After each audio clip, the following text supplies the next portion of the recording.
सीताजीની સામે મુદ્રિકા એટલે કે વીંટી નાખી સીતાજી હાથમાં લઈને જોયું અને વીંટી ઓળખીને સીતાજી આશ્ચર્યચકિત થઈ ગયા. આ તો મારા રામની વીંટી છે. આમ તેમ જોવા લાગ્યા. ચકિત ચિત્તવ મુદરી પહેચાની હરસ વિષાદ હૃદય અકુલાની વીંટી કો સકય અજય રઘુરાઈ सीता मन विचार करना. જ્યાં સીતાજી વિચાર કરતા હતા ત્યાં તો હનુમાનજી ઉપર બેઠા બેઠા સિયારામની ધૂન શરૂઆત કરે છે અને રામચંદ્રજીના ગુણ ગાય છે. સિયારામ સિયારામ સિયારામ સિયારામ સિયારામ સિયારામ સિયારામ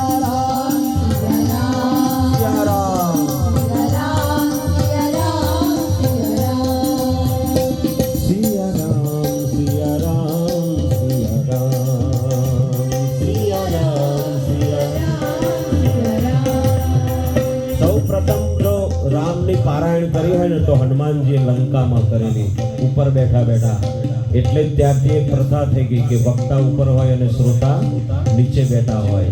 પણ આજે ફેશન છે ખુરશીની એટલે વક્તા આમને સામને થઈ ગયા છે. વાંધો નહીં, કળિયુગના પ્રભાવ પ્રમાણે બરાબર છે. પણ પહેલા વક્તા હંમેશા ઉપર બેઠા હોય અને શ્રોતા નીચે બેઠા હોય. પણ અમારે મૌલિકભાઈ બેઠા છે એટલે બધાના વતી ચિંતા જેવો વિષય નથી.